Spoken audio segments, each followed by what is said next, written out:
विश्व पुस्तक मेला और मैं आपको लेकर आया हूँ गौतम बुक सेंटर पर। बहुजन साहित्य की भरमार गौतम बुक सेंटर। और आज देखेंगे इस बार गौतम बुक सेंटर अपने बहुजन पाठकों के लिए क्या लेकर आया है। जैसे गौतम बुक सेंटर में मिलते हैं दलित साहित्य के प्रख्यात माननीय कुसुम वियोगी जी, कबीर कात्यायन जी हमको मिलते हैं। उनसे भी जानने की कोशिश करेंगे। विगत कई दशकों से ये मेला लग रहा है, पुस्तक मेला, और गौतम बुक सेंटर अपनी सेवाएं लगातार बहुजन पाठकों को दे रहा है। सर, क्या आप अपनी शुभेच्छाएं देना चाहेंगे?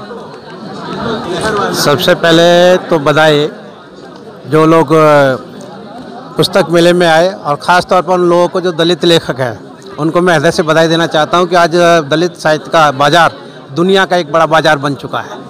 और आज जो है राहुल नागपाल की जो पुस्तक है तमन्नाओं में तमन्ना, उसका विमोचन होने जा रहा है। हम लोग उसी के संदर्भ में आए हुए हैं। मैं निवेदन करूंगा आदरणीय नमिश राय जी से कि वे 200 इस मेले के विषय पर।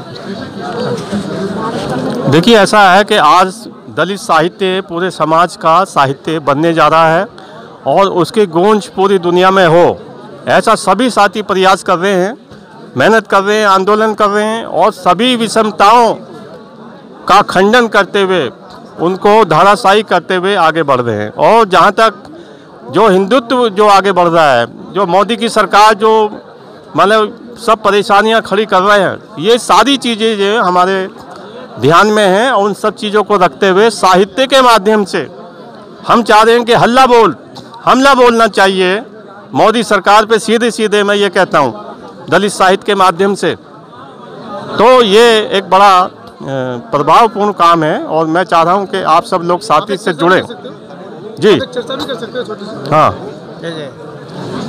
नमिश राय जी, भारतीय जनता पार्टी कह रही है कि हमने दलितों के लिए बहुत सारी योजनाएं लाई हैं और बहुत सारे लोगों को इससे लाभान्वित है। आपके इस विषय में क्या विचार है? कुछ नहीं किया। भारतीय जनता पार्टी झूठ बोलती है, बदमाशी करती है। मैं ये साफ लफ्जों में कह रहा हूँ। सारी जो योजनाएं हैं, सारी जो चीज़ें हैं वो कागजों पर हैं। और मैं अब दिल्ली में देख लीजिए किस अकादमी का दलित को ये बनाया है, मतलब सचिव किस आदमी को अध्यक्ष बनाया। 12 अकादमी है दिल्ली के अंदर, 2 अरब रुपये बजट है, 1 साल का बजट है 2 अरब रुपया। चूँकि आप भी हिंदी अकादमी से जुड़े हुए हैं, इसलिए मैं ये आपको एक कह रहा हूँ कि किसी भी अकादमी में दलित की हिस्सेदारी उस तरह से नहीं है जो होनी चाहिए। मोदी सरकार झूठ बोलती है आज। वैसे आप दलित साहित्य में साहित्य किसको मानते हैं? दलित साहित्य में साहित्य वो है जो दलितों के अंदर चेतना जागृत करे। हमारी जो महिलाएं हैं, किसी भी समाज की, किसी भी जाति की है, वो देवी देवताओं की पूजा कर रही हैं, वो वैष्णो देवी जा रही हैं, कश्मीर जा रही हैं और व्रत रख रही हैं। वो ये नहीं देख रही कि हम अंधे रास्ते पे जा रहे हैं और उन लोगों को पूज रहे हैं जो खलनायक थे, जो हत्यारे थे। साहित्य की बात करते हैं तो साहित्य उन सब लोगों को उनके नकाब हटा रहा है। हमारे जो नायक थे दलितों के, वो उनको खलनायक बना दिया गया है हिंदुओं ने, समाज जाति के लोगों ने जानबूझ के। तो साहित्य उस चीज़ को आगे लाया है और चेतना जागृत हुई है, महिलाओं में चेतना जागृत हुई है, वो लिखने लगे, पढ़ने लगे। आज बड़ी मात्रा में दलित साहित्य जा रहा है। हमारे सुल्तान सिंह गौतम जी बहुत लंबे समय से, 40 सालों से मैं जानता हूँ इनको, और वो लंबे समय से काम कर रहे हैं। तो मेरा कहना यह है कि दलितों को साहित्य से जुड़ना चाहिए। इसके लिए तमाम विषमताएं वो दूर होगी। धन्यवाद नमिश राय जी। नमिश राय जी का कहना है कि साहित्य वही जिसके अंदर समता की स्वर हो। जिस साहित्य में समता के स्वर नहीं है, विषमतावादी दृष्टिकोण रखे हुए हैं, इससे जाहिर होता है कि वह साहित्य नहीं है। इसलिए जो परंपरावादी साहित्य है उसके अंदर बहुत सारी विसंगतियाँ हैं, बहुत सारी बातें हैं। उनके खिलाफ जो आंदोलन खड़ा हुआ है, वो जो समता की बात कर रहा है, वही समतावादी साहित्य है। धन्यवाद। अकादमी की तरफ से लाल किले पर हुआ जो कवि सम्मेलन था, उसमें कुछ गिनती दलित काव्य पाठ करने वाले जो लोग थे उनकी भी। हाँ, इस बार हमने हिंदी अकादमी की तरफ से कई लोगों को उतारा, जिसमें बहुत अच्छी परफॉर्मेंस रही। जिन लोगों को स्पेस नहीं मिला करता था, हमने हिंदी अकादमी के माध्यम से स्पेस दिलाने की कोशिश की है और उनका स्वर काफ़ी बुलंद हुआ है और राष्ट्रीय पहचान भी बनी है। धन्यवाद। गौतम जी, पिछले कई दशकों से आप अपने प्रकाशन के माध्यम से दलित साहित्य के प्रचार प्रसार में लगे हुए हैं। इस बार की क्या खास विशेषता रही आपके सेंटर पर? लोग काफ़ी पसंद कर रहे हैं और विशेष रूप से डॉक्टर अंबेडकर और दलित साहित्य पे लोगों का काफ़ी रुझान है। वजह ये है कि हिंदी साहित्य जो है वो हिंदी साहित्य ही नहीं बल्कि वो हिंदू साहित्य भी है, क्योंकि उसमें दलित का और मुस्लिम का जो सिलेबस भी लगा है उसमें उनका जिक्र नहीं होता है। तो वो अपनी बातें कह रहे हैं और बहुत बेबाकी से बातें कह रहे हैं, तो वो बेबाकीपन दूसरे किताबों में नहीं आ पाता था। तो ये इस बात की खासियत है कि जो भी लिखा जा रहा है वो बहुत ईमानदारी से लिखा जा रहा है। गौतम जी, इस बार जैसे कि 9 तारीख को संविधान जलाया गया, उसके बाद से लगता है कि बुक स्टोर पर संविधान की डिमांड ज़्यादा है। हाँ, संविधान लोग पढ़ना चाहते हैं और बहुत ज़्यादा एक फ्लड की माफिक पाठकों का उनके दिमाग में बात है कि आखिर जलाया क्यों जा रहा है, आखिर उसके अंदर है क्या ऐसा? हाँ, उसके अंदर है क्या और ऐसी क्या बात है। लेकिन लोगों ने संविधान को पढ़ा भी नहीं, सांकेतिक रूप से वो डॉक्टर अंबेडकर के खिलाफ होकर उसे जला रहे हैं, बाकी और कोई रीज़न नहीं है उसका। आइए चलते हैं और देखते हैं गौतम बुक सेंटर का काउंटर और किस तरह से जो पाठक है, बहुजन पाठक, वो किन किन किताबों को ढूंढता हुआ कहाँ कहाँ से आ रहा है। हम कुछ लोगों से भी बात करेंगे जो यहाँ पर किताबें देख रहे हैं और किताबों को ढूंढते हुए गौतम बुक सेंटर पर आए हैं। अब आप किधर से आए हैं? मैं रोहिणी दिल्ली से। रोहिणी से। किस तरह का साहित्य आप गौतम बुक सेंटर पर ढूंढ रहे हैं? हिस्ट्री से रिलेटेड है। हिस्ट्री से मतलब बहुजन हिस्ट्री या इंडियन हिस्ट्री? किस इंडियन हिस्ट्री? बाबूजी इंडियन हिस्ट्री बुक डिपो पर ढूंढ रहे हैं। कुछ और लोगों से बात करेंगे। कहाँ से आए हैं आप? क्या नाम है आपका? बसंत कुंज से संघमित्र। संघमित्र, आपके तो नाम के अंदर ही बौद्ध है। मेरे पापा का नाम आर.डी. सुमन है। हमारे साथ संघमित्र हैं। संघमित्र एक बौद्धिक नाम है, आपके तो नाम में ही बौद्ध है। आप क्या ढूंढते हुए आज गौतम बुक सेंटर पर आए? मैं यहाँ पर कुछ जो दलित साहित्य से रिलेटेड जो बुक्स हैं उनको लेने के लिए मैं आया था। दलित साहित्य में मसलन किस तरह की किताबें?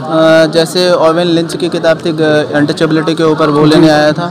और अम्बेडकर के लिखी हुई कुछ जो भी बुक्स हैं उनसे संबंधित, तो वो सब लिखने के लिए आया था। क्या वजह है कि दलित जो पाठक है हमारा, वो हिंदी साहित्य की तरफ रुझान ना होकर उसका रुझान दलित साहित्य की तरफ लगातार बढ़ता जा रहा है? आजकल इसकी ज़रूरत भी महसूस होती जाने लग रही है हम लोगों को कि भाई दलित साहित्य जो अम्बेडकर का जो काम किया था उसकी रेलेवेंस चाहे उस समय भी थी और धीरे धीरे आज की डेट में भी वो रेलेवेंस है।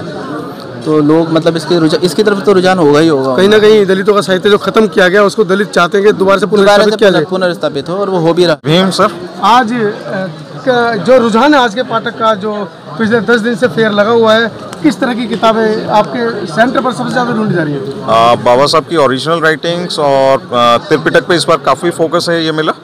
बाबा साहब की राइटिंग्स पढ़ने के बाद अब लोग बुद्धिज्म की तरफ काफ़ी रुझान दिखा रहे हैं जी। तो कहीं ना कहीं बाबा साहब के कोट्स लोग ढूंढ रहे हैं। बिल्कुल बिल्कुल, उनको समझना भी चाह रहे हैं। जी जी जी। उसके अलावा भारतीय संविधान की काफ़ी डिमांड हमारे यहाँ से क्रिएट हो रही है। हमारे लोगों के अलावा दूसरे लोग भी इसको परचेज कर रहे हैं। जैसे सेंटर के बारे में कुछ बताइए। जी जी जी जी। गौतम बुक सेंटर सन 1996 से लगातार world book fair, Delhi book fair में आता रहा है, अपनी उपस्थिति दर्ज कराता रहा है और लगातार 3000 से ऊपर एग्जीबिशंस हम all over India book fairs जो हैं कर चुके हैं जी। लगभग 3000 से ऊपर जी। तो लगभग 3000 आपने हाँ जी किए हैं। तो साहित्य कितने घरों में पहुंचा दिया? ये कल्पना करने के माध्यम से मैं सर ये बता पाना तो संभव नहीं है। और पिछले जो 96 से हम लोग देख रहे हैं, आज तक रुझान बढ़ता ही चला गया है। कभी ऐसा नहीं हुआ कि डिमांड कम रही है। पाठकों की संख्या कमी नहीं है, बढ़ रही है, साल बढ़ रही है। और लगभग इसी श्रृंखला में 800 के लगभग हम लोग अपने टाइटल भी पब्लिश कर चुके हैं जी। बाबा साहब की ओरिजिनल राइटिंग्स हैं, वो सारी अवेलेबल है गौतम बुक सेंटर पे। आप देख ही रहे होंगे। महात्मा फुले। आगे गौतम बुक सेंटर की क्या योजना है आगे के लिए? सर, घर घर संविधान पहुंचाना है, बुद्ध और उनका धम्म पहुंचाना है, और तथागत और बाबा साहब को घर घर पहुंचाने की हमारी कोशिश है।